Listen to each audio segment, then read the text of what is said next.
بسم الله الرحمن الرحيم الحمد لله والصلاة والسلام على رسول الله وآله وصحبه ومن اهتدى بهداه أما بعد.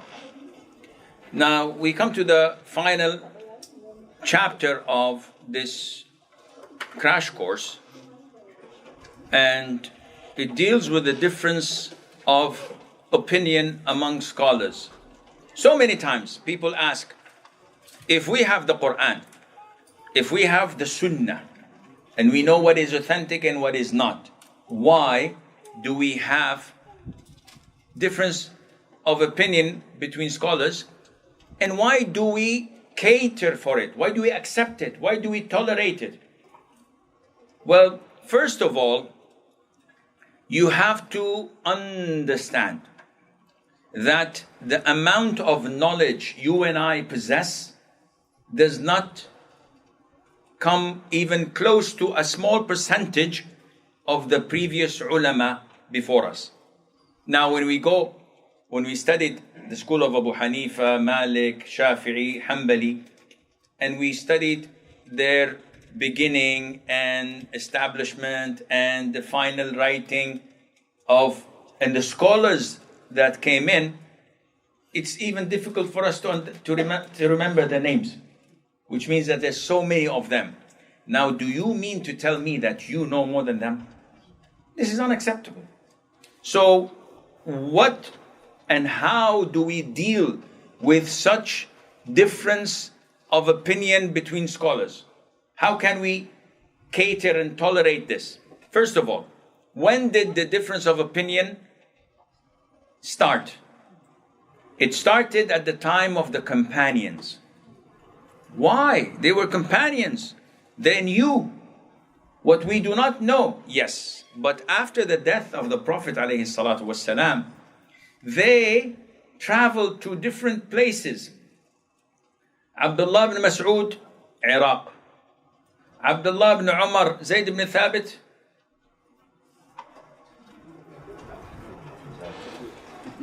yesterday we took it. Medina. Abdullah ibn Abbas in Mecca. And Abdullah ibn Amr ibn al-As in Egypt, because his father is the one who opened Egypt. So when they went and they were scattered all over the Arab world, because at the time of Umar, Abu Bakr and Umar, none of the companions were allowed to leave Medina. They all were forced to stay in Medina. And then Umar allowed Ibn Mas'ud to go to Al-Kufa to teach the people. And after his death, they started to go and were spread around the Arab world. Now, not each and every one of them memorized everything that the Prophet said, ﷺ. Some of them were present, some of them weren't. Meaning, even at the time of the Prophet ﷺ, in Sahih al-Bukhari, Umar says, me and my neighbor of Al-Ansar, we used to swap shifts. So the day I go to listen to the Prophet ﷺ, he goes to the market. He has to earn living, sells and buys, or to the farm. And when he attends, I go to the market. So this shows that not every single companion was 24/7 with the Prophet ﷺ. Abu Hurairah accepted Islam on the 7th year of Hijrah, on the year of Khaybar. And he remained only 4 years with the Prophet ﷺ. Yet he memorized so much that he became the widest of narrators among the companions. Why? He said because every one of the other companions used to go attend his family to the market, attend his farms, not staying with the Prophet, except me. I was accompanying the Prophet ﷺ just to find something to eat. So I had no family, no house, nothing. Wherever the Prophet went, I went with him. This is why he memorized so many. And that is why when they were dispersed to different areas, some memorized, some didn't. And this is where they gave their fatwa. If they had a hadith, crystal clear. If they didn't know the hadith, they would improvise, like Umar did with the issue of the plague we mentioned yesterday.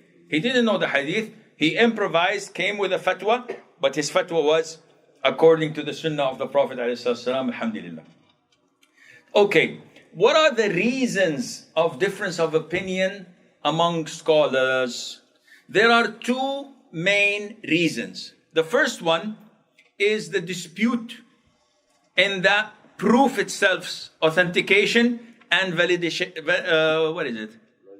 Validation. What is meant by this? Now, we have a scholar, and this scholar issues a fatwa into a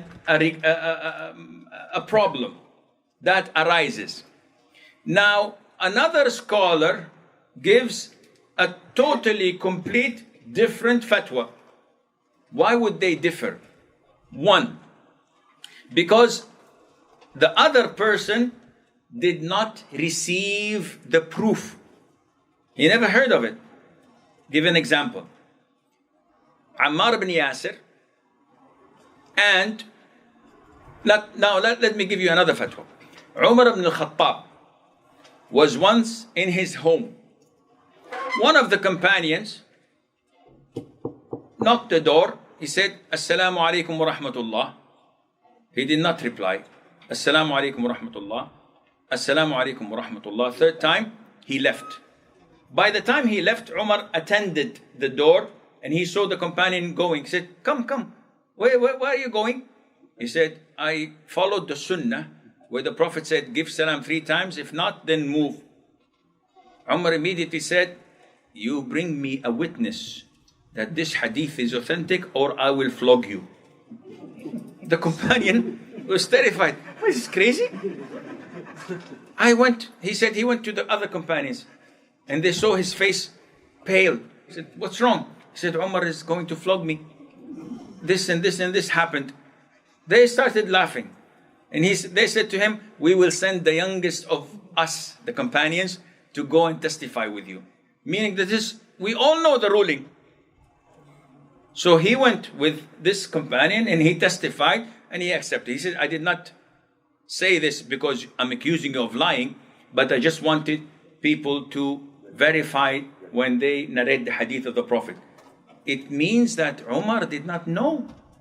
And he was Umar.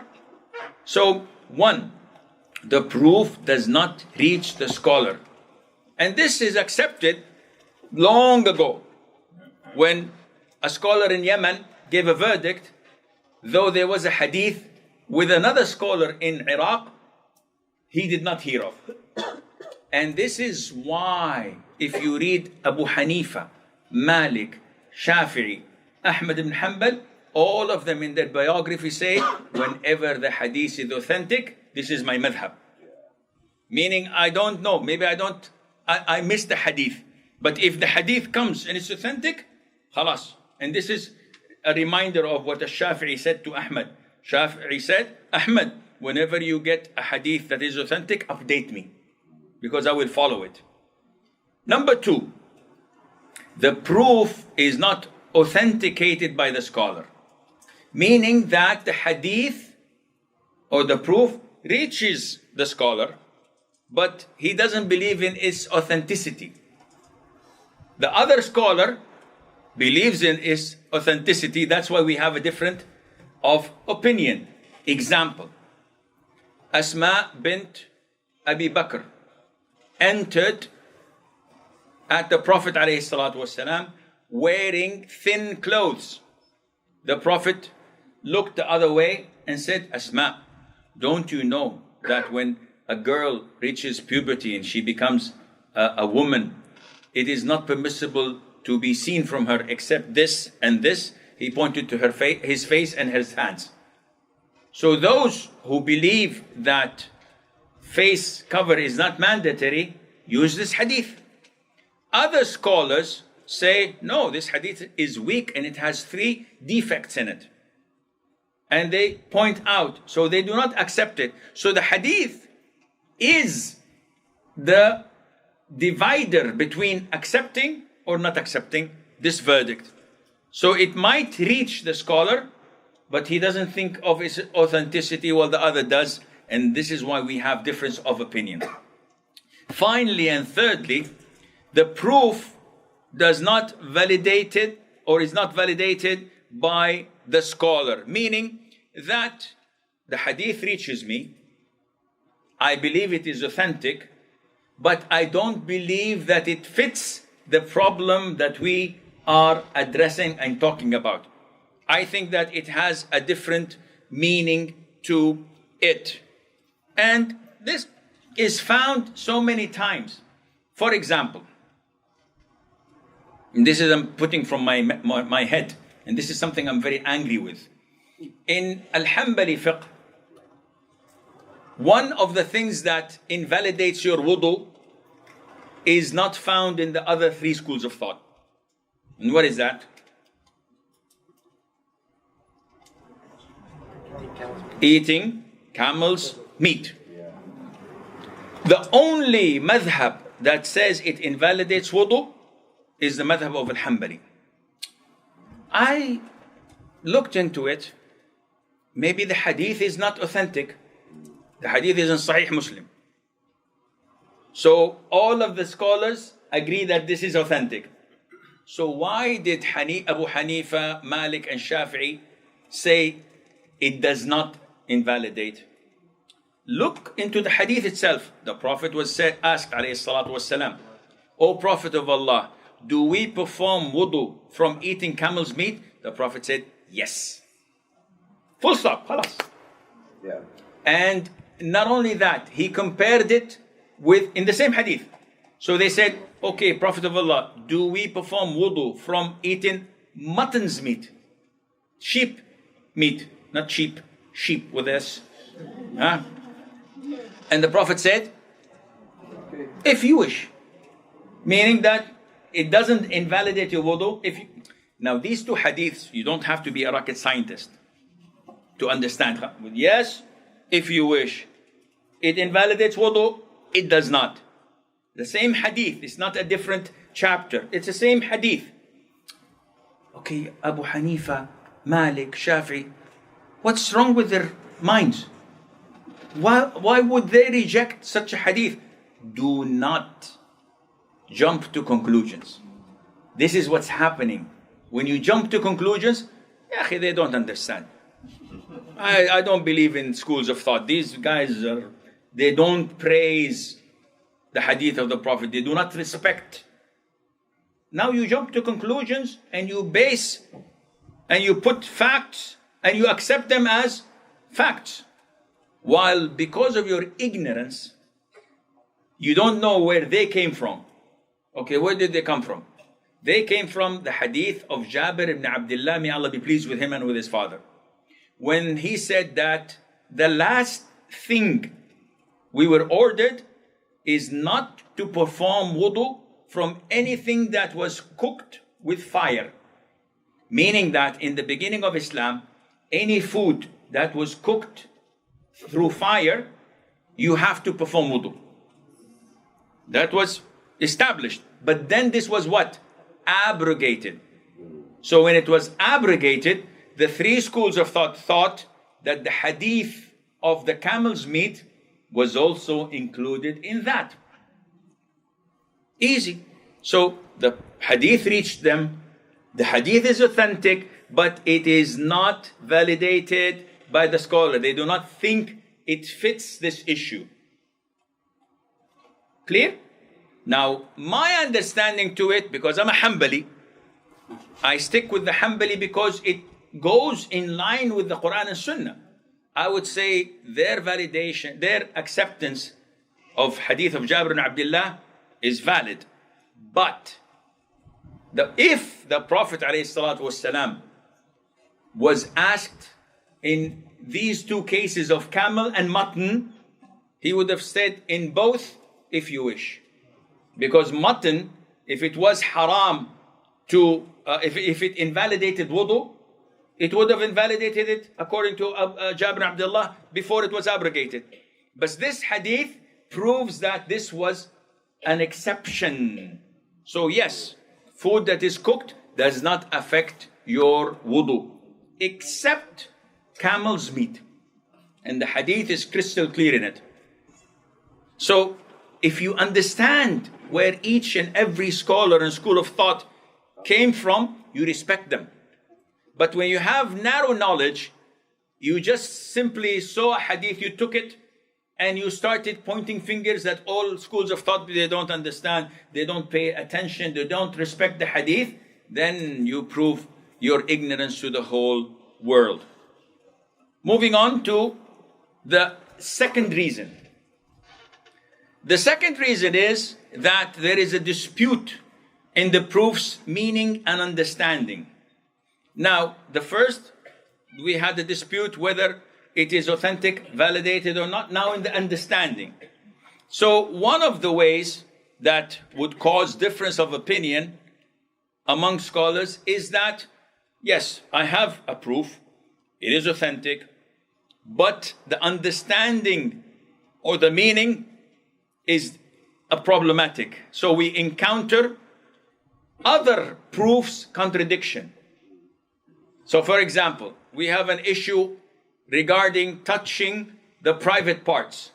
Does it invalidate wudu or not? Those who say invalidate wudu, they invalidate the wudu, they have a hadith. Those who say that it does not invalidate wudu, they also have a hadith. So now we have contradicting hadith. So what do we do? So many times we get conflict between evidences. So what is the right way to treat such contradictions and conflicts?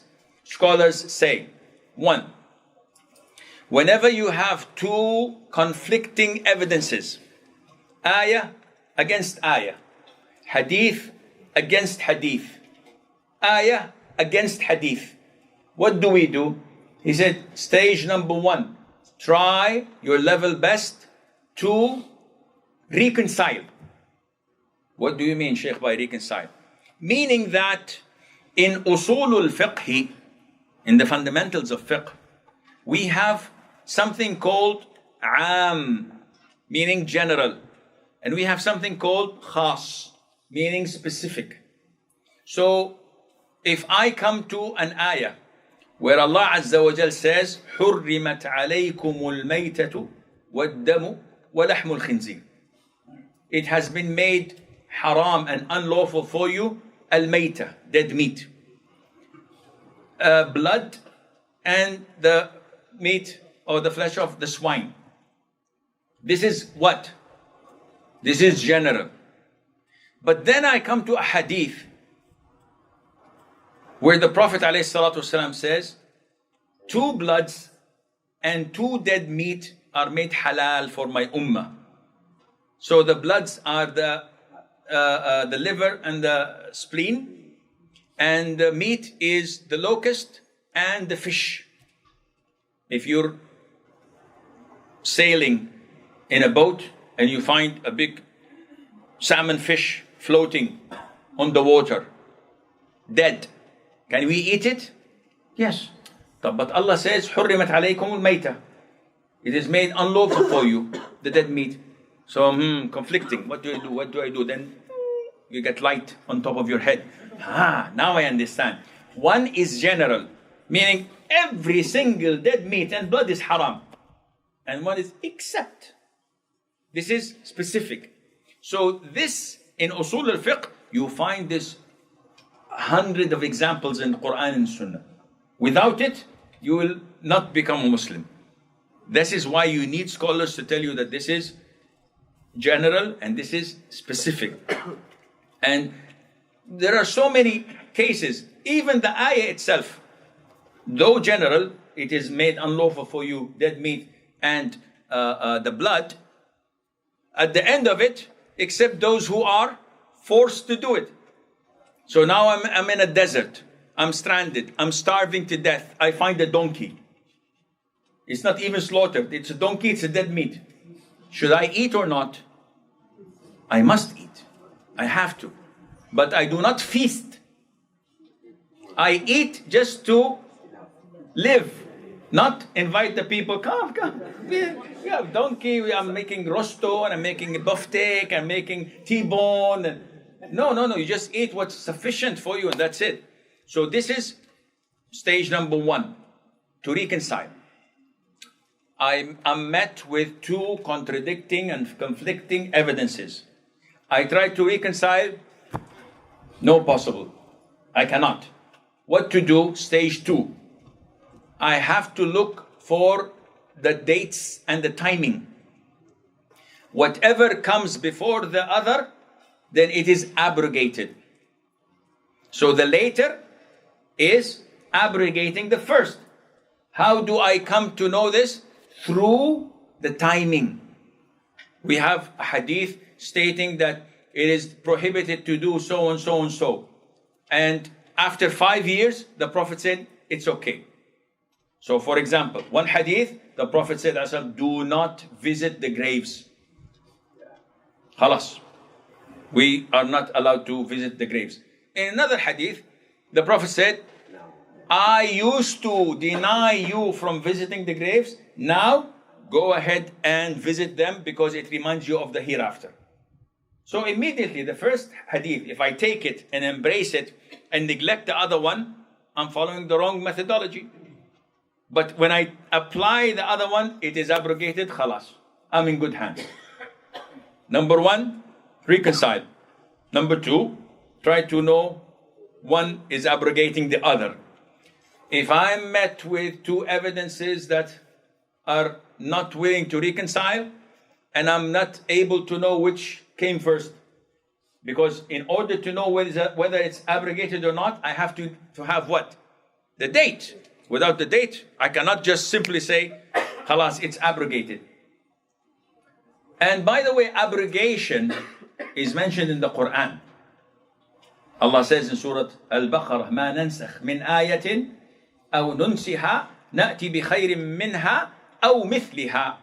So abrogation is uplifting of the ruling on a particular issue with another evidence.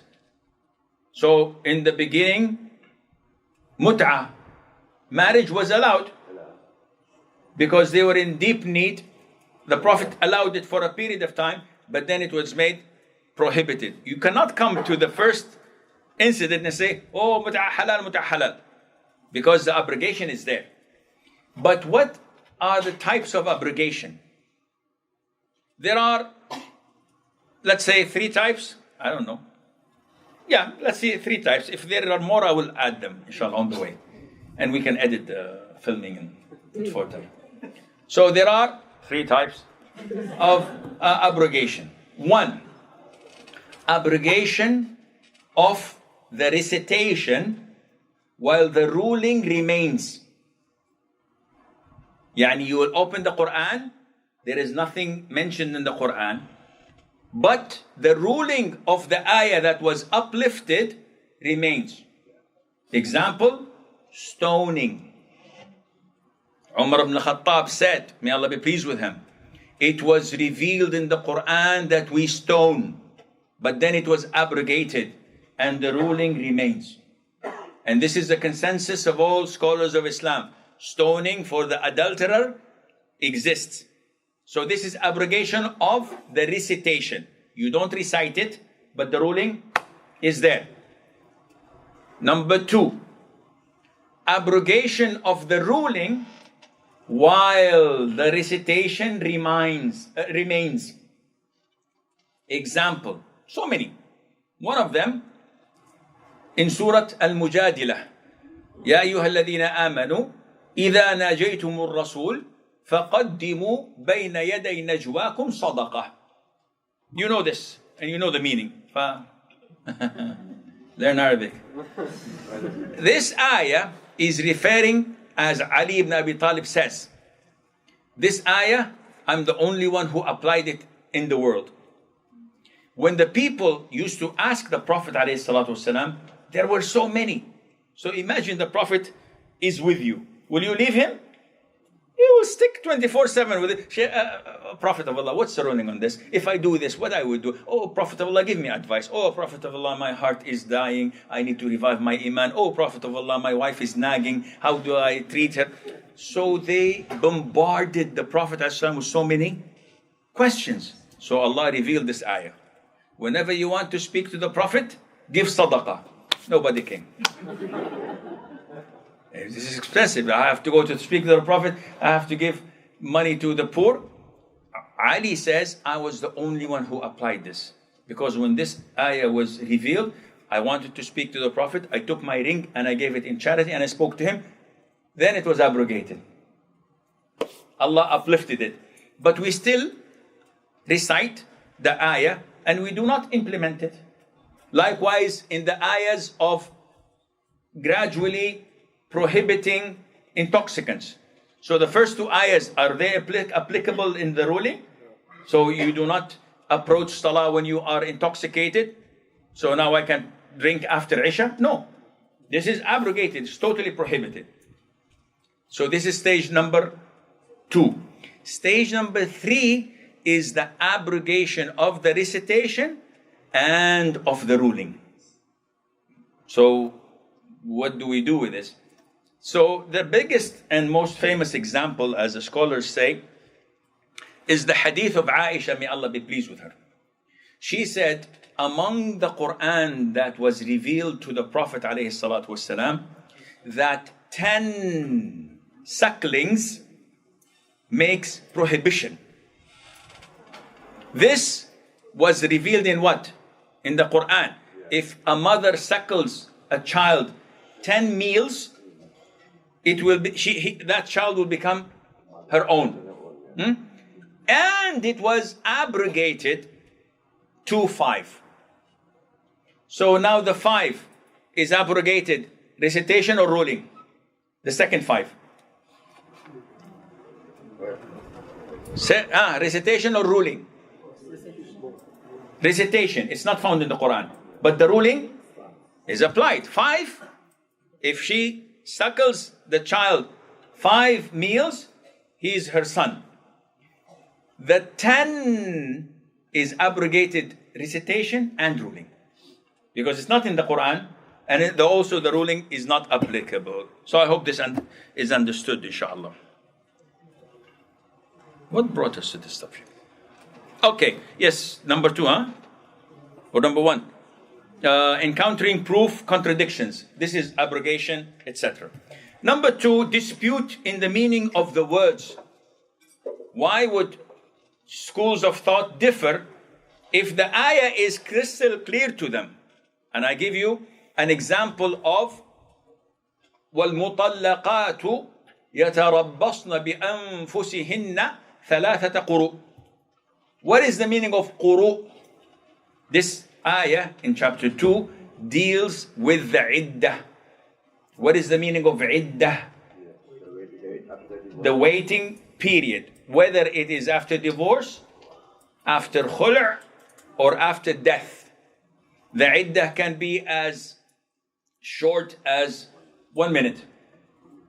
It can be one month or 1 monthly cycle.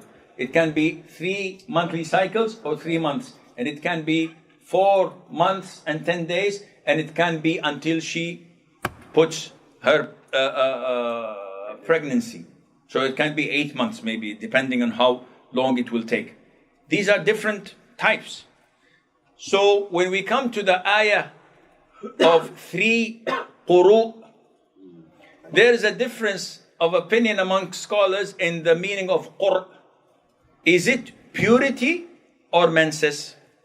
What is the difference? No, there is a big difference. If I tell my wife, you're divorced. Hey, Sheikh divorced his wife. No, this is an example. People come to, wallahi, if I show you the questions that I get from such wacko people, they said, Sheikh, I divorced my wife in my mind. A brother called me, wallah, from UK. He said, I got married with my wife. We did not consummate the marriage. And khalas, we're married. But I keep on telling myself that we're not married. I'm getting this wiswas. So can I divorce my wife so I can be relieved, then marry her again? Poor people, wallahi. Wallahi, I feel sorry for them. I said, yes, you divorce her, but don't get married again. He says, why, Sheikh? He said, so that she can marry a real man. If you did not consummate the marriage and you're thinking of whispers of shaitan for no reason. He said, Wallahi, I love her, she's a good woman, but I am possessed with these whispers. So such whispers make a difference when you come to the explaining the word of qur. Is it menses or is it purity? I divorced my wife. So when is it final?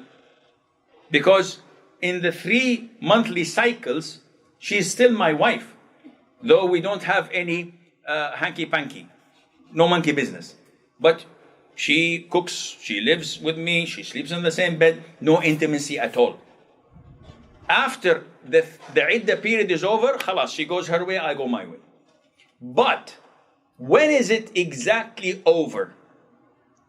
She gets the first menses. She gets the second menses. The minute she gets the third menses, she's a stranger to me. Or after she finishes the menses and she sees her purity, she's a stranger to me. This is a difference of opinion. So there's a difference of 7 days. Or 6, maybe more. And this is why the difference of opinion among scholars is related to the meaning of the words. To understand. And again, in the meaning of the words of the translator, the meaning of the words in Arabic. The Arabs know it. So you cannot tell. Now when I tell you that it is the end of the menses, the third, which is purity, then you took my word for it. But there is a bunch of trusted schools of thought that say no. It's the moment she gets the third cycle that she is over with. طيب. Thirdly and lastly, the dispute in achieving the desired goal, whether it fits what you think it is or not, and this deals with what is known as tahqiq al-manat. Does it fulfill what was it said in, or it's a different goal, it's a different meaning, and this depends on the scholar and how they interpret it. So we have a problem. We have scholars, we have different opinion of scholars, and we are like a feather in a storm. This says yes, this says no. This halal, this is haram. Like Ibn Hazm. He didn't pray, go and pray. He wanted to pray, sit down and don't pray. Why? You're tossing me like a football now. I don't know. And this confusion can be positive. If it encourages you to study, it's positive. But if it discourages you to study and think negative of deen, it is negative. It's like fear. So many people say, Sheikh, I fear death. My father died, or my uncle died, or my grandmother died few months ago, a few years ago, and since then I'm so afraid of death. I say fear can be positive and can be negative. If your fear cripples you, doesn't allow you to do forms of worship, doesn't allow you to acquire knowledge, it makes you despair of Allah's mercy. Khalas, I'm doomed. Why would I not do sins? I'm going to do sins in a whole bunch. This is negative. It will take you to hell. But if the fear of Allah Azza wa Jal drives you to repent, to do more good deeds, to fast Mondays and Thursdays, to give charity, to do this and to do that, you will end up dying straight to paradise. And this is positive fear. Likewise, when you see the confusion because of the difference of opinion of scholars, if this confusion makes you or hinders you from studying knowledge, why aren't you studying? Sheikh, every time I study, different of opinion of scholars. Everything there's disputed upon. I give up. I don't want to do this. I'd rather watch a movie.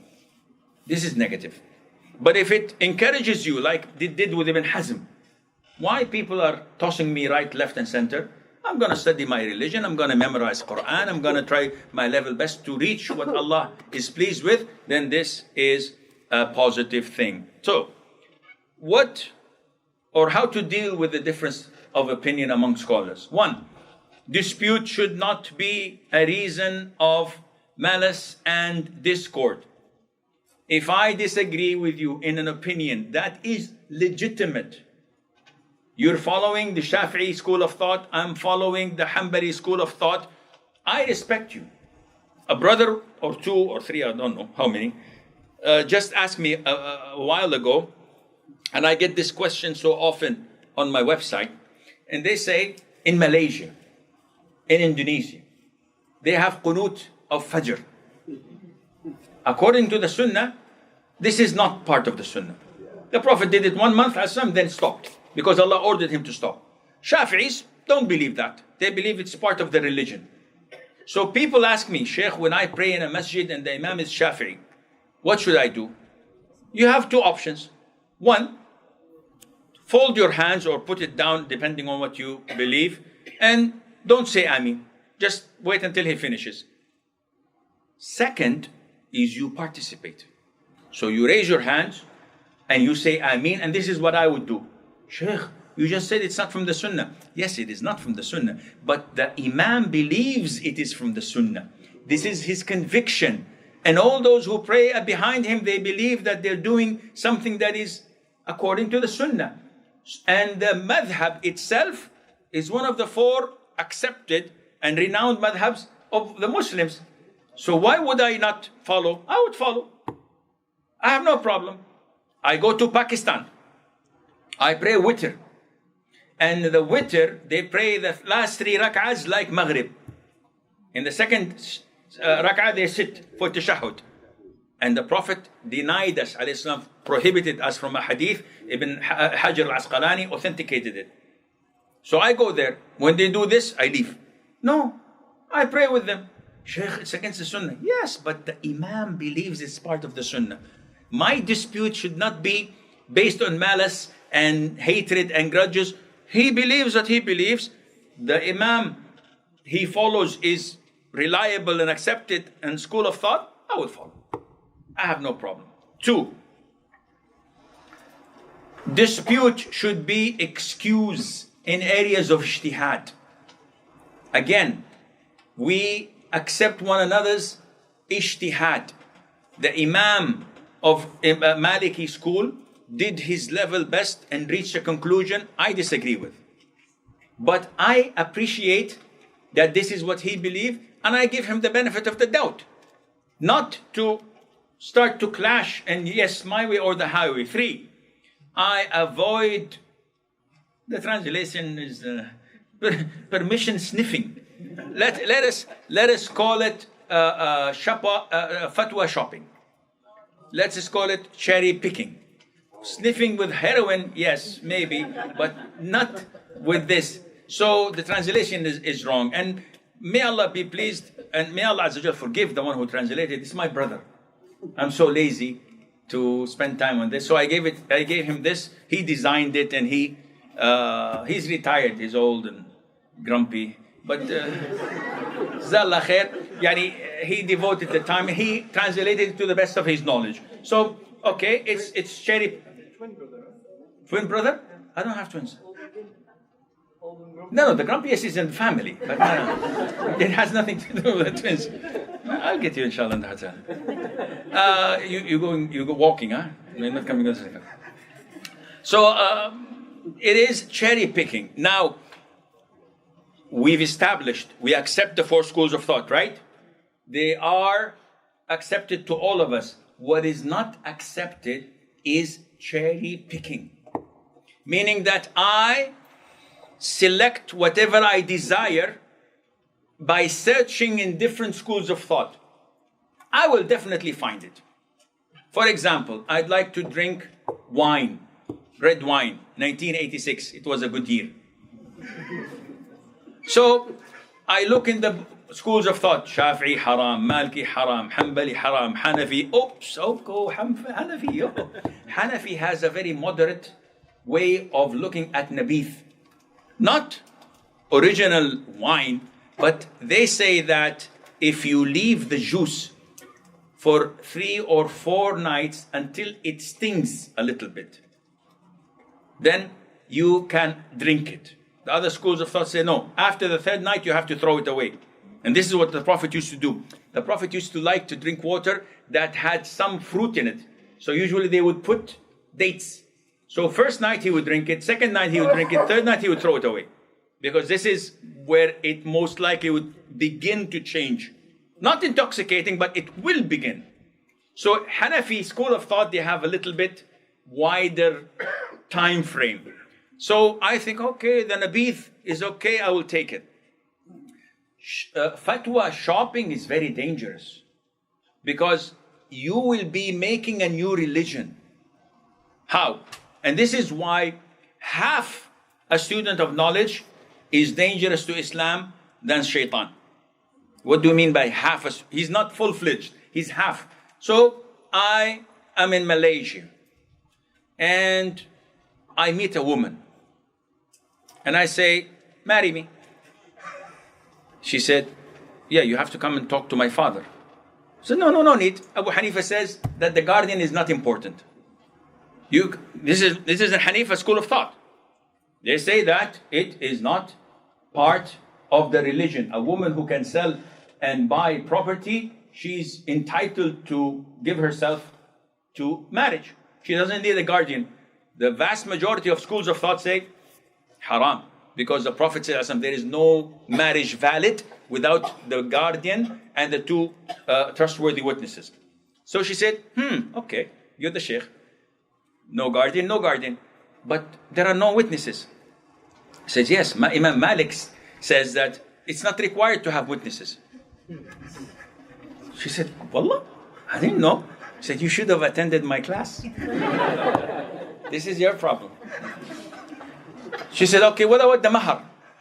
Said, one of the opinions of Imam Shafi'i that mahar is not mandatory. Wow, that's easy. So, yalla, alhamdulillah, let's go. Now, if you go to Imam Abu Hanifa, he said you must have two witnesses, at least. And Imam Malik, by the way, he did not say two witnesses are not important. He says that two witnesses are not needed, but informing the people is.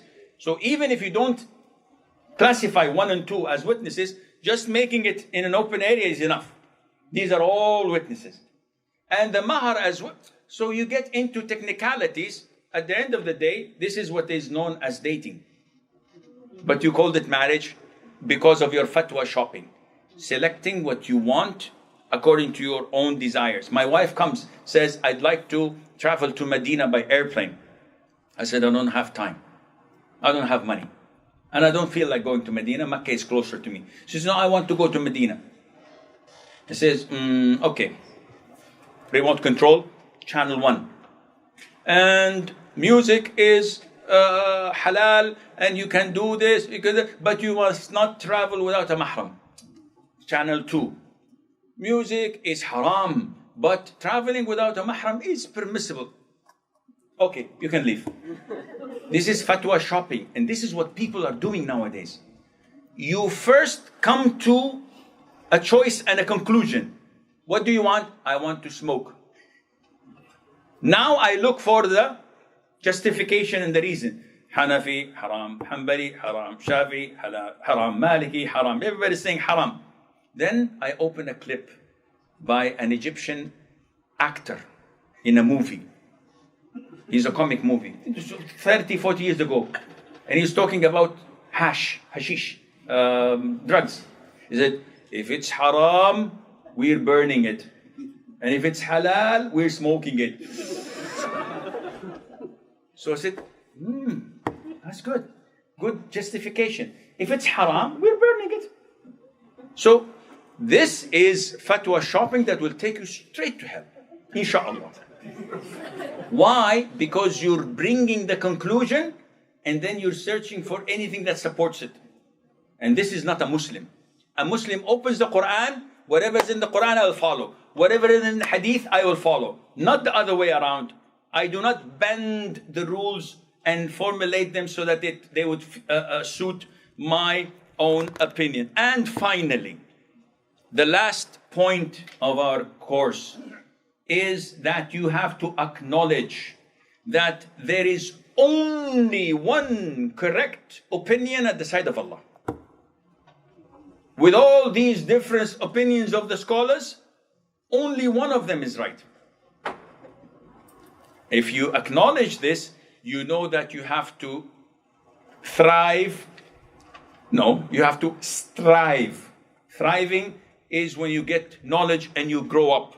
But you have to strive to reach which one is right. Okay, Sheikh, what do you mean by only one is right?